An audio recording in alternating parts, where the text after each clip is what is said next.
explain to our prospective student, our students, how to make a fist. So Jody will bring her hands up. I want you to roll your fingers down and wrap your thumb around the front of your knuckles. Never want our thumb inside of our fist, all right, because then you punch and it puts pressure on the thumb. Then turn your hands towards you. Again, you want about a 90-degree bend. We'll show this sideways as well. Want about a 90-degree bend in the arms. If you have them too close and somebody hits your hand, you're going to be weak. If it's too far out, you're lessening the angle. So what we want here is about 12 inches or so where we can potentially block a punch coming at us or a technique. All right, when we are doing our strikes, we want to be in a kimisogi or a horse riding stance. Again, at least shoulder width apart with our feet, all 10 toes going straight ahead. Knees should be over the feet. Okay? If we get our feet too wide, then it puts the knee in danger of getting hit from the side. So bring your feet in a little bit closer, knees bent, behind down, so you have your center of gravity down. All right. All right, typically we start off our tests with punches. So from this, after we explain how to hold your hand correctly for punching, we will demonstrate how we will start off the test with punching. The instructor will typically say kimisogi chirugi, so the student will bring out their right hand, bring their left foot up, step to the left into a nice kimisogi, and punch with their left hand, ki-upping with the punch. All right, so let's try that at regular speed, feet together. Charette, that means attention. Starting off with punches. Kimisogi, chirugi, hey! All right, and then from here, we ask the students to punch midsection, single punches. So ready? Hana, hey! Duel, hey! Set, hey! Net, hey! Toss it, hey!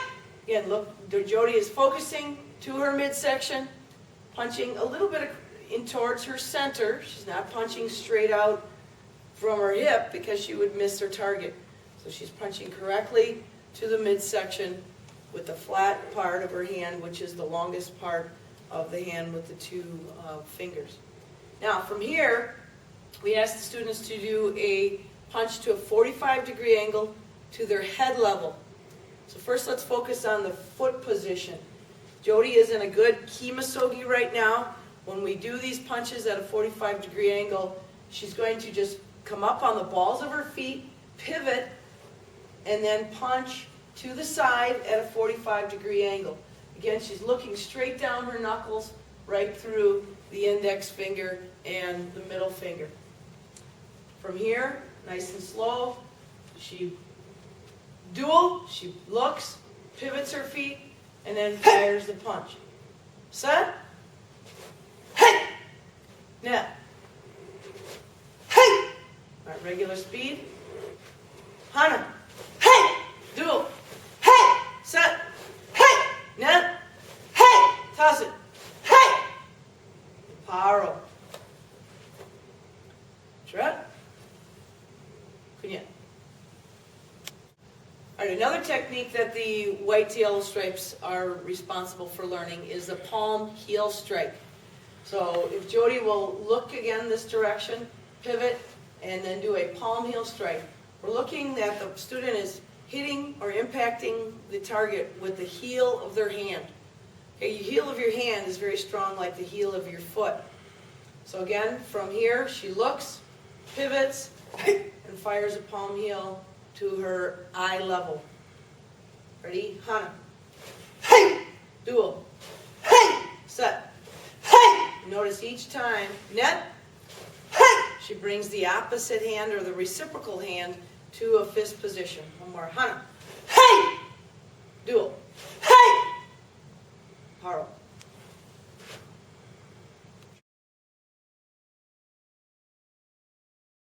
Blocks.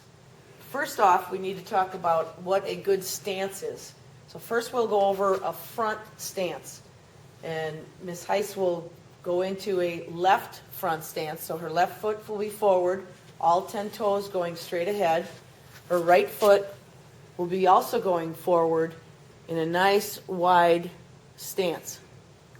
So instructors, when we're looking to see if a student has a good front stance, when their left foot is forward, you can ask the student, can they see their toes? If they can see their toes, their front knee is not bent enough. And that's very, very important because that's going to protect that front knee, which would be the first thing that would be kicked or hit in a situation of confrontation. All right, so we want the backs of our fists back to back, and are facing back to back, not that they're touching. And as Ms. Heiss pulls her right arm down, just a little bit past her right knee, she pulls her opposite hand back. So action, reaction. You want to be about one fist width off of the knee when you finish your block. All right, so as she steps forward, the back hand comes inside the X. And again, down. Stepping forward, backwards,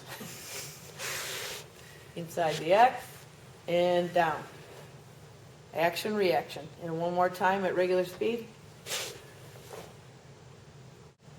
This is how the down block should look from the side. Nice straight arm, just a little bit outside the knee. Again, nice straight wrist with the reciprocal arm pulled back nicely up above the belt. Again, front knee is bent enough to cover the toes so that the knee is not exposed to danger. And about one fist width off of the knee.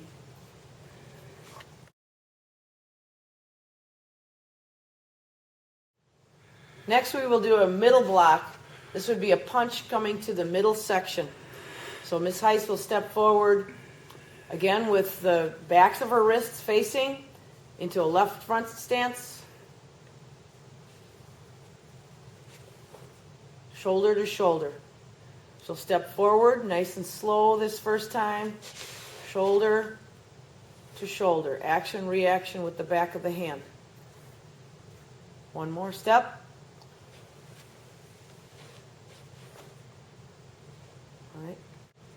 So what we're looking for is a 90-degree bend in the arm. The fist should end up about shoulder height and nice and straight wrist. As you notice, Mrs. Heiss has her hand in a nice position, wrist is nice and straight with that 90-degree bend. And if you'll turn around the other way, we'll show the reciprocal hand. So turn all the way around. And as you can see here, reciprocal hand is up nice and tight, the belt or above, pulling back, action, reaction. So just do one in place, Mrs. Heisey. So your other arm should. Okay. Again, looking for a nice straight wrist, 90-degree bend, good front stance, front knee nicely over her foot so that she's not exposing her knee.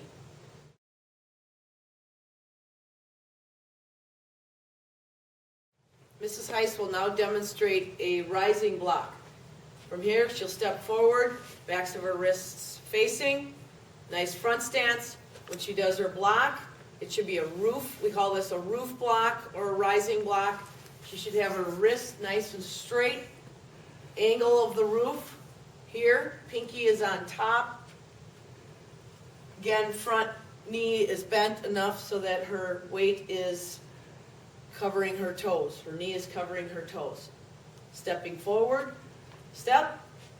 Hand that's on the hip comes inside the X, and rising block. One more time. Going backwards, step.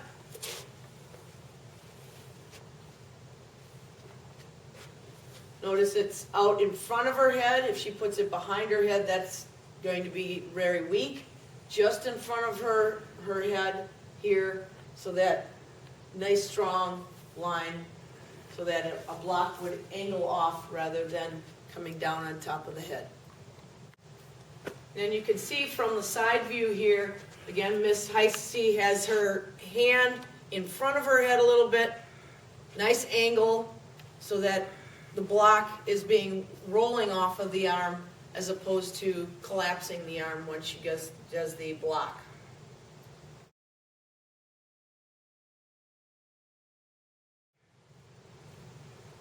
The fourth block that we learn from white to yellow stripe is a inner wrist block. And this one is done in a back stance. So we'll show this from the side view.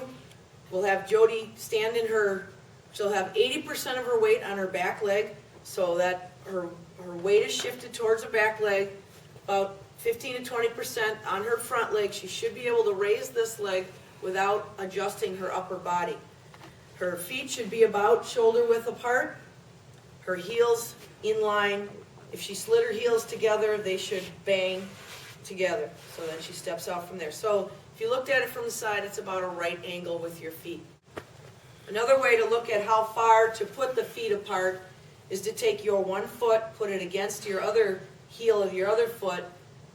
Where your toes are now, you're going to replace your foot right about where those toes were on the other foot. So about one of your feet apart, or shoulder width apart. All right, from here, Jody will demonstrate the inner wrist block. Nice and slow. She's going to have her blocking arm on the inside of her X, as we refer to it.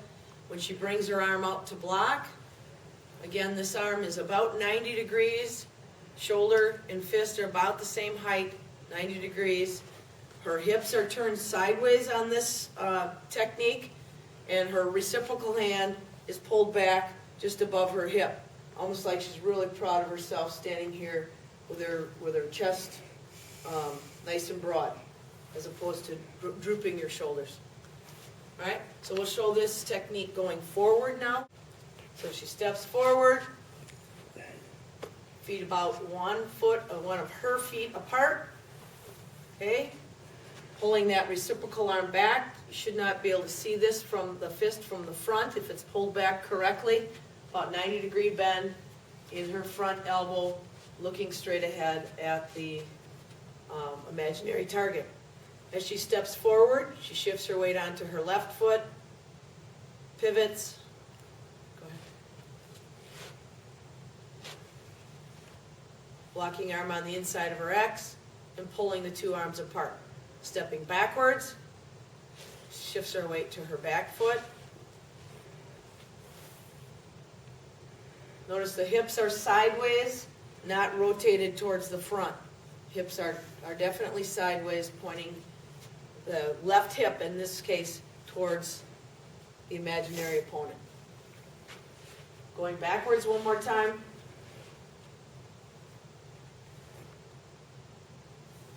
Just a little more bend here.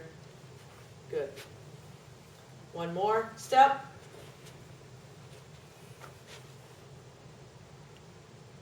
Stepping forward one more time. Go.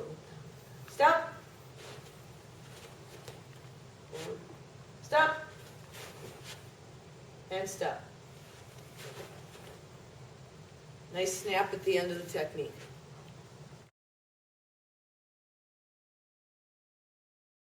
First one we'd like to demonstrate is the front snap kick. So Jody, if you could get into a left front stance, please. Again, she's in nice front stance, all 10 toes going straight ahead. Her guard is up. From here, she will lift her back knee up and extend her kick out with the ball of her foot hitting at the midsection. I usually like that kick to be in the midsection, just above the belt. Notice her toes are pulled back. She lifts knee up, fires the kick from her knee, and comes back, and then sets down. She doesn't drop the kick down from the initial impact. One more time. Knee up, fire the kick, and back down. Now let's demonstrate that from the side. Again, notice Jody will lift her knee up, fire the kick into the midsection, and then back down. Okay, now we will have Jody demonstrate the front snap kick from the side. As you'll see, she lifts her knee up, fires the kick with the ball of the foot impacting the pad. Knee up, kick, and down. And notice she's holding her guard up the entire time to make sure that she's protected from the midsection. She's hitting from the ball of the foot. All right.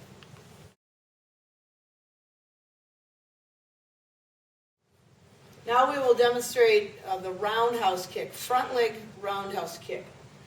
Now, the footwork that we want the student to perform is sliding their back foot towards their front foot with their heel pointing towards the kicking leg. Again, knee up, and then extending the kick to the target. So one more time. Slide, knee up, hit. And usually for the beginners, we want them to hit with the top of the foot or the instep of the foot. So again, one more time. She slides, knee up, and kick. Now where she points her kicking knee will determine where the kick goes. So if Jody ends up sliding and points her knee down, the kick will go down. And the knee can only bend one direction. If she has her knee flat, the kick will go flat or horizontal. And if she points her knee upward, the kick will come upward. So where the knee points is very important on this kick. So now the roundhouse kick from the side.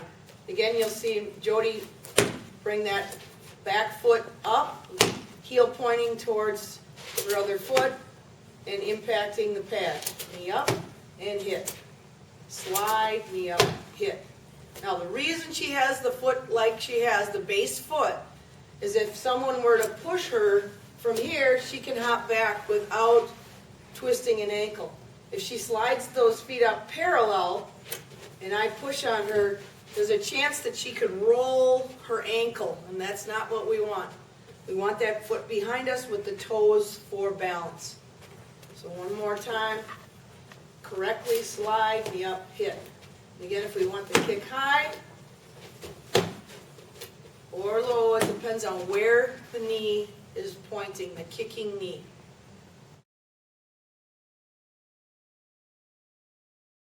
So next we will demonstrate the side thrust kick. And you'll see this from a view coming towards you. What we wanted to point out is the foot position. So Jody is going to step behind with her back foot, with her heel pointing towards her target. This turns her hips and her midsection with her back towards the target. From here, she lifts her knee up behind her, stomps, and then pulls that knee back and then steps back to position.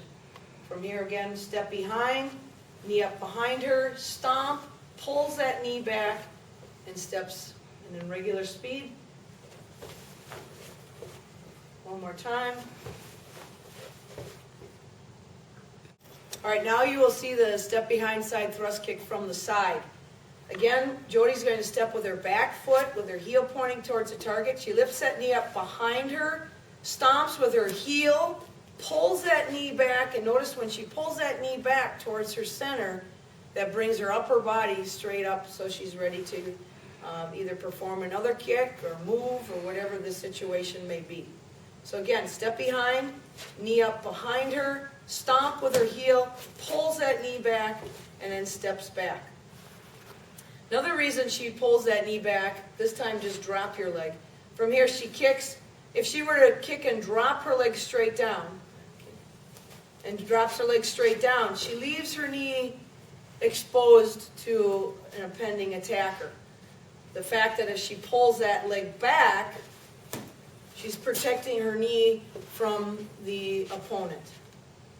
So one more time, regular speed, step behind, knee up, stomp, pull that knee back in and back. She's hitting with the heel of her foot. Whoops, sorry. Step behind, stomp, and back.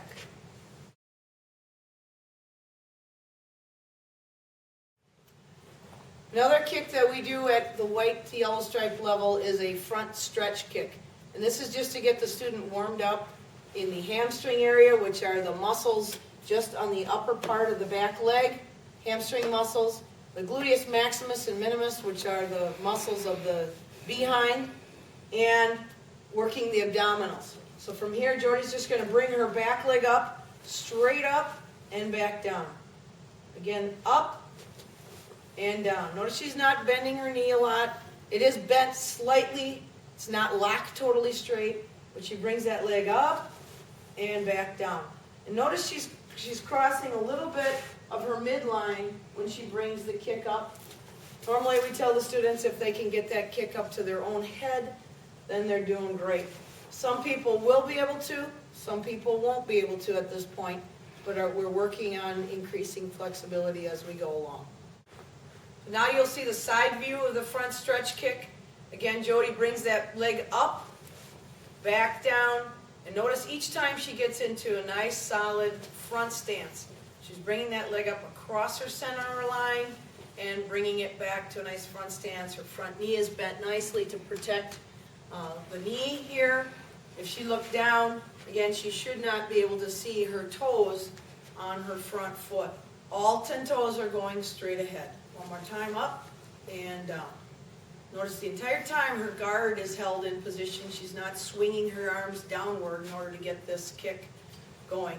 So she's using her core, and her eyes are looking at her imaginary opponent. One more time, up and down.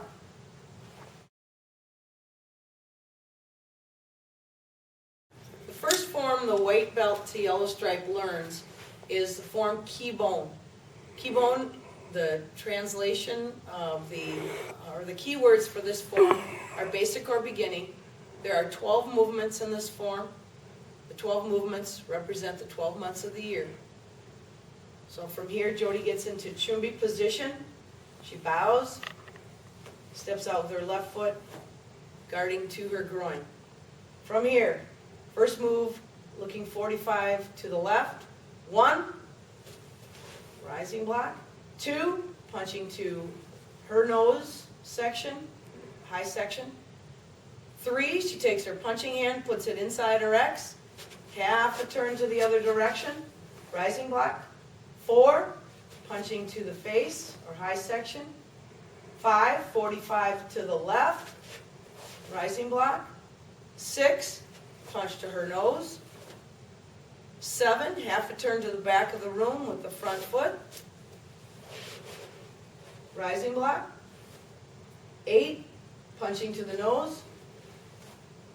Now this next move, 9, is the only time in the form where the back leg initiates the turn. So Jody takes her right leg, moves her back leg around, turns towards the front into a right front stance, right rising block. Step forward, punch to the nose. Back leg kick, left high punch, right high punch, key up. Hey! Paro. Right, now we'll focus on the footwork for form keybone. Again, this is the first form for white to yellow stripe. Chumbi position.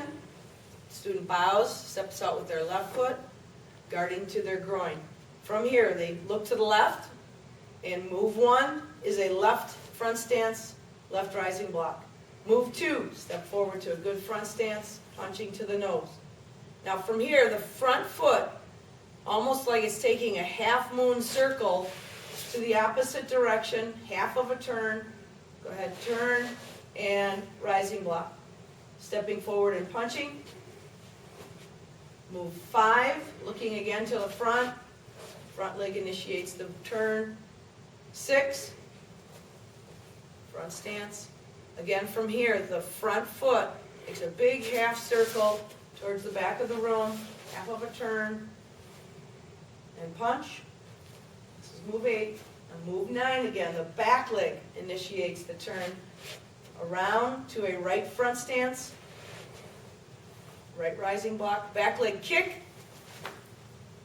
left punch, and right punch key. Hey! All right, now Jody will demonstrate form keybone, regular speed. Charet, kyung keybone, chumbi.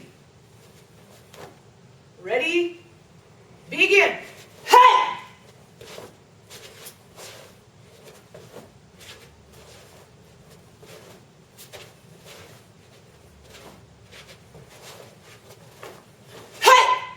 Paro. Charet. Kunya. And chop.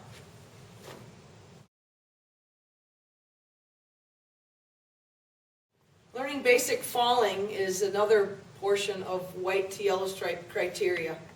So from here, Jody will be in a crouched position. She's going to X her hands. The reason she X's her hands, we have the students X their hands, is to get the hands out in front of us so we don't have a tendency to reach back to stop our fall. From here, she tucks her chin to her chest. That curves her spine.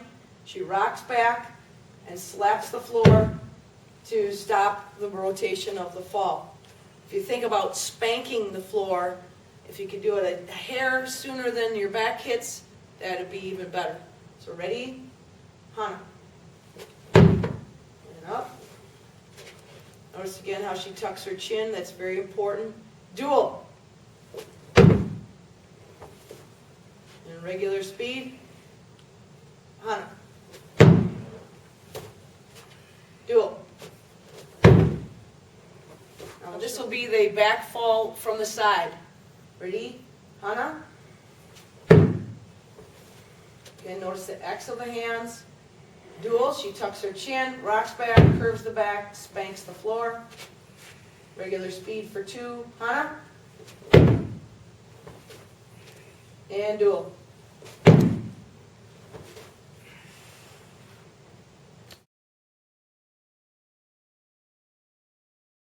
Front fall is another fall that we teach. Now, again, Jody will X her hands. When she impacts the floor, if you bring your hands out, Jody, and demonstrate, from here, we want her hitting the floor from her elbow all the way up to the tips of her fingers. So from here, she just rocks forward like she's falling, a tree is falling, and she's turning her head to the side. Up. X the hands, bring them out, and fall. The reason we're turning our head to the side is so that if we do miss our hand position, we don't hit our face into the floor. So one more time, X, and fall. From here, Jody is ending on her knees.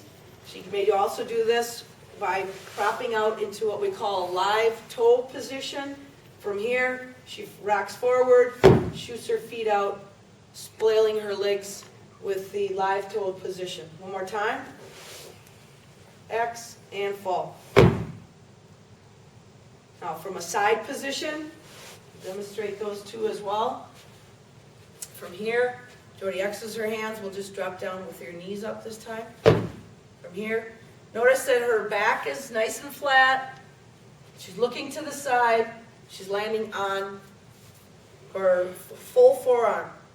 One more time, up, X, and fall. Again, the reason we X the hands is so that the student doesn't have the desire to reach out with their hands, because that's what normally causes injury. One more time, up. This time we'll shoot our legs out to live toe position, and fall. One more time, up, X, and fall.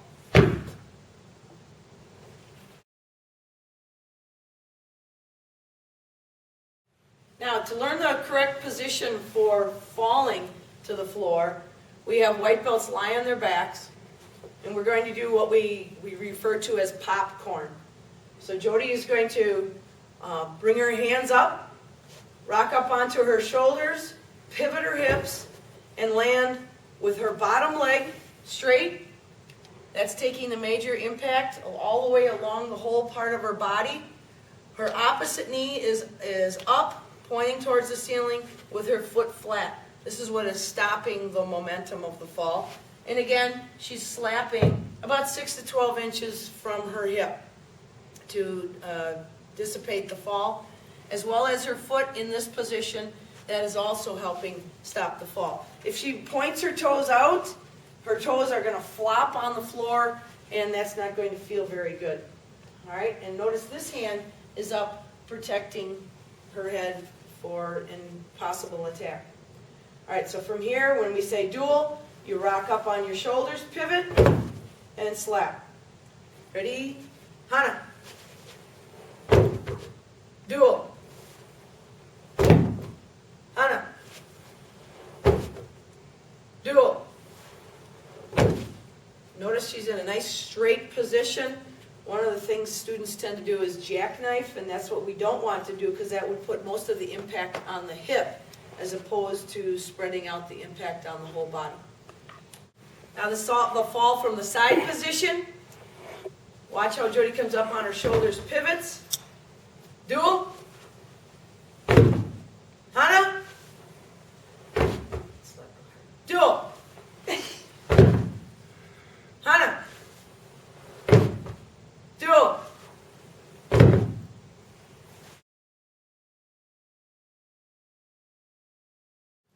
Okay, a hold down, first hold down in our series from white belt to yellow stripe is called the scarf hold in English. It's also called keisagatami in Japanese. From here, I'm going to lie down on Jody's right side. The leg closest to Jody will be straight. The opposite knee will be bent backwards, almost like a hurdler's position. I'm going over a hurdle. My right arm goes around her neck and holds her shoulder. The left arm comes over her arm, grabs her sleeve, and I want to pull this across my body, trying to kind of squeeze the air out of Jody with my ribs. My points of contact, heel, my behind, and pushing off the ball of my left foot. So from here, my head is down, pulling this arm across, holding Jody in this position. Now, Jody's defense to get out of this hold down, she will roll towards me up onto her hip. She's going to grab my leg with her opposite her legs to try to put me more in a pencil position as opposed to a T position. From here, she grabs onto my belt, rocks the other direction, and rolls me over. And then she would go into that same hold down position from there.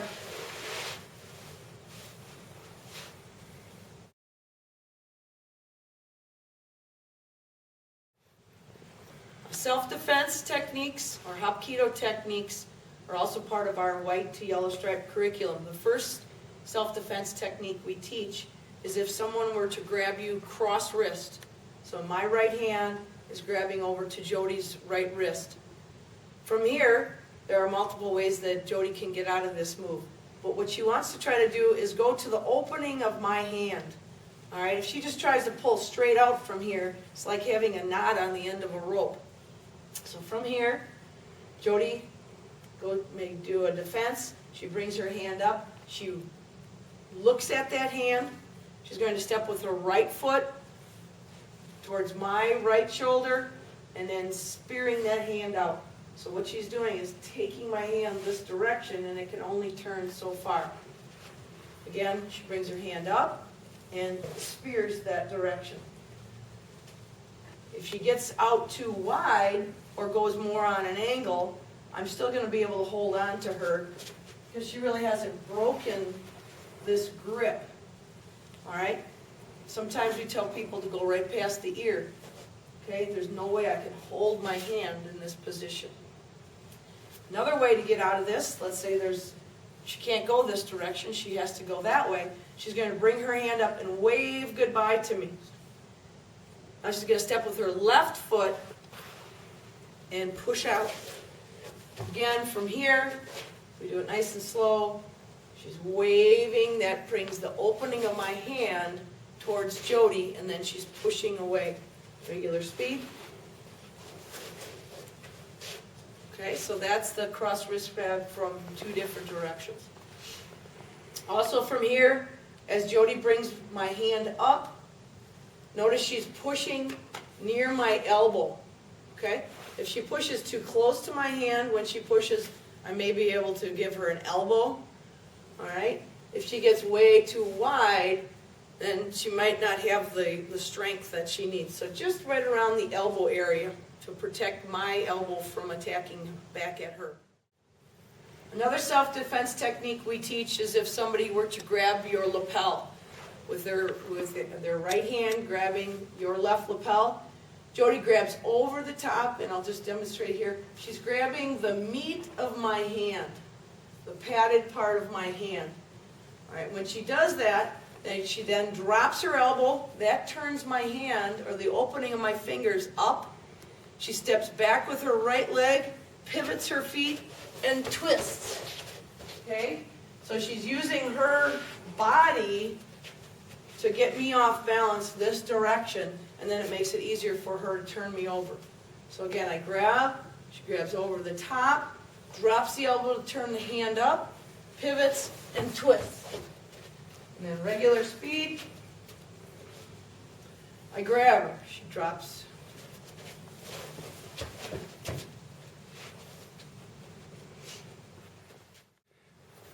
The last self-defense technique is the shoulder grab.